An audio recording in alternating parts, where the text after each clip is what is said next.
Hi, welcome back to the channel. I know we all love our legendary Pokemon, especially those that with S-class or S-plus Pokemon type. They are magnificent, they are here to do their job, they are powerful, they are amazing, their skill set looks super cool. I get that. But at the same time, I truly believe that A-class and B-class Pokemon, they exist for a reason.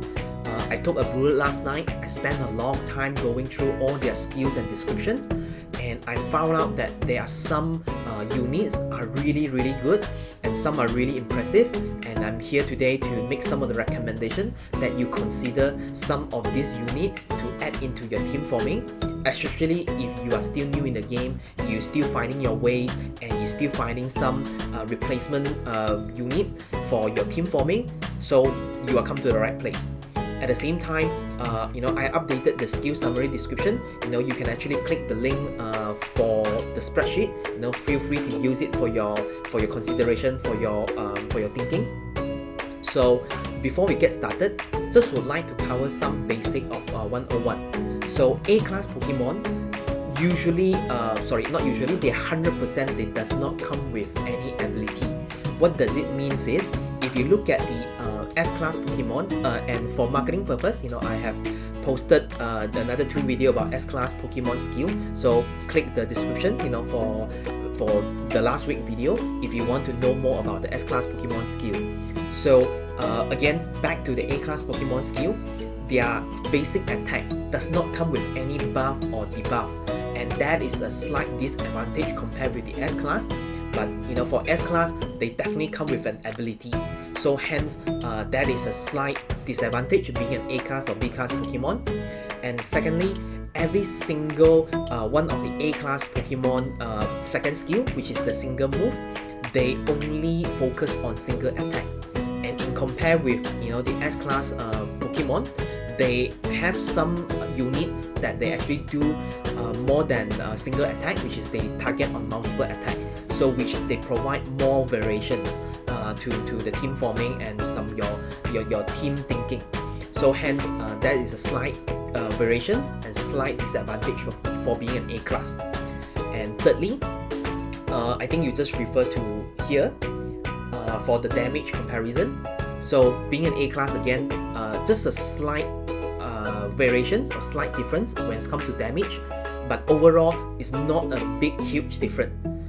However, this is some items for you to walk away in terms of basic 101. So talk no more, let's jump right into the review. Number 12. Number 1. Let's start with the attack type Pokemon, and I only have 4 on the list, and the number 1 I have in mind is Charizard. And Charizard, why I'm recommending it, because of this third skill, multiple attack, and it hits really hard. And on top of that, I really like this burn effect on the third skill and the fourth the passive skill. So additional damage, burn effect is highly usable when you pairing it with other S-class Pokemon, Arcanine, Magmortar, Moltres, Blastoise. These are the units that they all depending on the burn effects, and the burns are passive. So hence, having Charizard even to the mid or the end game is actually very useful. It's usable to any of the team forming. And on top of that, in the general rule of thumb, A-class Pokemon has an advantage for being easier to obtain in compare with the S-class. So having more, the startup, you're able to unlock the additional effect. So for the passive, you're able to unlock the additional effect on the 8-star, which the passive actually ignore defense. And for third skill, you actually have the additional effect to stack up the burn effect. So hence, again, Charizard is one of the good one to be considered. Number 2. Luxray. Luxray is a very all-rounded single attack damage dealer. Third skill, it hits super hard. On top of that, it gave additional splash damage. Second skill, defense reductions on the opponent. It gave additional attack increase to self. Passive, again, additional damage. And if you look at the the unlock star, ignore defense on the third skill, and it is effect boost, again additional damage for 2 rounds, inflected by status condition. So all skill add up is just very consistent, very well designed for being an attack dealer and damage dealer. So and the other things that bear in mind, it's so easy to obtain Shin. I've been playing the game for 2 months. I've been getting Shins like left, right, center. So the other thing I really want to give you an additional advice is that go to your shard pieces. If you look at the reality of A, just make sure that you farm all these shard pieces as well. Just for example, like Charizard, you just have to just bleeze and make sure that you farm all these pieces on a daily basis, so that it's much faster for you to actually start up and to actually unlock the additional effect. Number 3. If you have a Kabuto, quickly turn that into a Kabutops and build it right now. And I'm not joking, I am highly impressed by Kabutops. Mainly AoE damage, it deal a decent damage. On top of that, it has this 50% chance to ignore 50% of opponent defense. That is huge, huge. And the second skill also is decent damage. On top of that, it reduces target defense, reduce opponent target defense, ignore defense, AoE, decent damage. The passive at the beginning of the battle, it increased 20% of the self-defense. And if you're able to unlock the star effect, it gave additional bleeding effect, which again deal true damage based on attack. And the passive, if you're able to unlock that, it gave additional damage again at every beginning of the battle. What are you waiting for? This is like a bonus. If you do not have an AoE damage, this is the one that you need. Even I already have quite a number of units, I'm still gonna build Kabutos. It's just so good for a damage dealer. Number 4. There were another 2 attack type Pokemon I was considering. One was Excadrill, the other one was Hwalucha. They both have a similar problem where they require 1 turn to prepare for their big damage. So hence, in long run, they will be losing out, they will be cutting out. So hence, I will drop them from my recommendation and we will be moving on to tank type Pokemon instead. And the first one I have in mind is Blastoise. Very consistent tank type build, very well designed from a second skill, third skill, and the passive. They are all highly defense related, and the second and the third very much on shields protection for self and ally. And on top of that, the unlock effect is also actually create more shield and increase of the crit rate, and the passive additional for HP recover. So all this actually very well designed for a tank unit. So Blastoise is one of the option. Number 5. Warren. Warren is there because just for the damage reflection. I think this is very unique build, and Warren is recommended because I'm looking at the third skill. It does decent damage, 360%. That is actually quite a big damage. And on top of that, it actually inflict reflect damage to the 10% of lost HP to all enemy. So besides tanking and doing the attacking, all the HP that lost is also caused as a damage to the opponent. And if you're looking at the passive, it's also actually immune to frozen. On top of that, it do additional 20% of damage taken to back to the enemies. So I think these two, in terms of the damage reflection as a tank unit, I think that will do a little bit of magic. The only consideration is that you might want to have a healer just to make sure that Warren is continue to take damage and continue to reflect damage to the opponent, and make sure that he has a little bit of sustainability. And the other thing is that from a sustainability standpoint, the second skill actually consistent for the build, which recover HP. It's just that the 10% of the second skill might be slightly insufficient if it's a longer fight. So you need probably another healer just to make sure that Warren will able to survive. But other than that, from all the kits and all the skill perspective, Warren is a good to consider if you need another tanker just to do a little bit of damage. Number 6. If you are in your early game or mid game that you do not have a controller in your team yet, Frostlast is someone that you might want to consider. Mainly the second skill is 100% freeze on the opponent, and that's huge, 100%. Third skill, all enemy AoE freeze, 80% chance of freezing all the team opponent, and on top of that, the passive actually reduce the attacker, the opponent defense reduction and speed reduction for 4 rounds. That's actually again very huge. So, and especially for any debuff like attack reduction, defense reduction, speed reductions from on the opponent, these are the kits or skills that you want for your support units. So again, really very well built for a controller or support unit.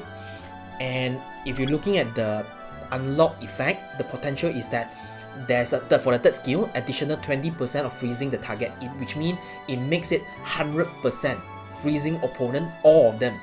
So that is huge as a control unit, but the only downside is that you need to build speed, because the opportunity or the ability to freeze everybody on accuracy is that you need speed, and you need the higher speed than the opponent. And for the passive unlock is to continue to stack up. It means that these reductions or this debuff will be there permanently. So again, very very good design for controller. Number 7. Craftman. I believe in the Pokemon series this called Conkeldurr. Conkeldurr, the reason why I'm thinking might be usable too as a control support unit.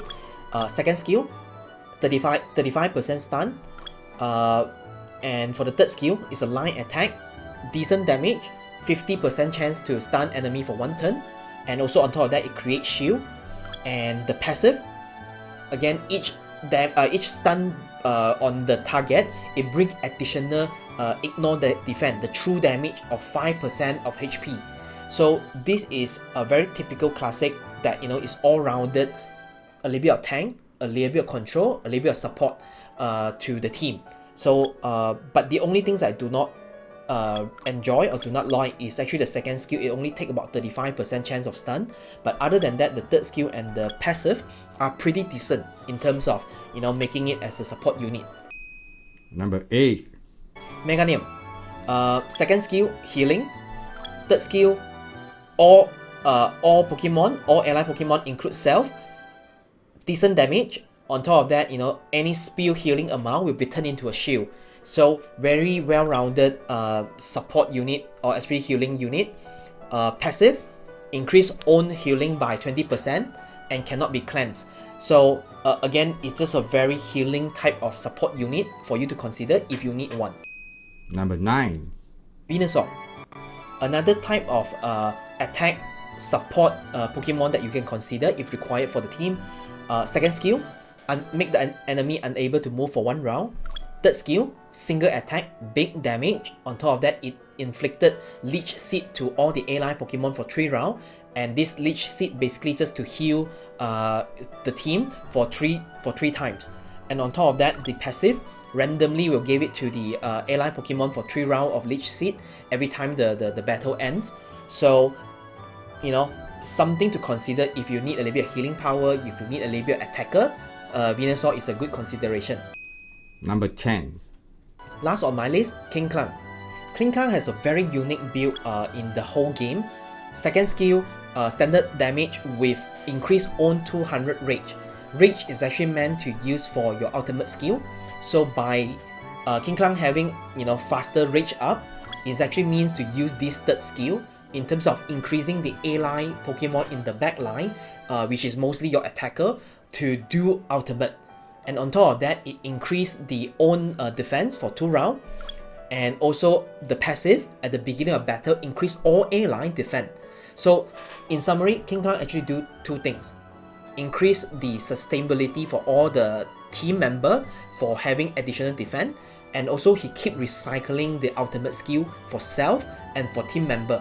So I think this is a very very unique Pokemon to have in the team if you want to use a lot of ultimate skill.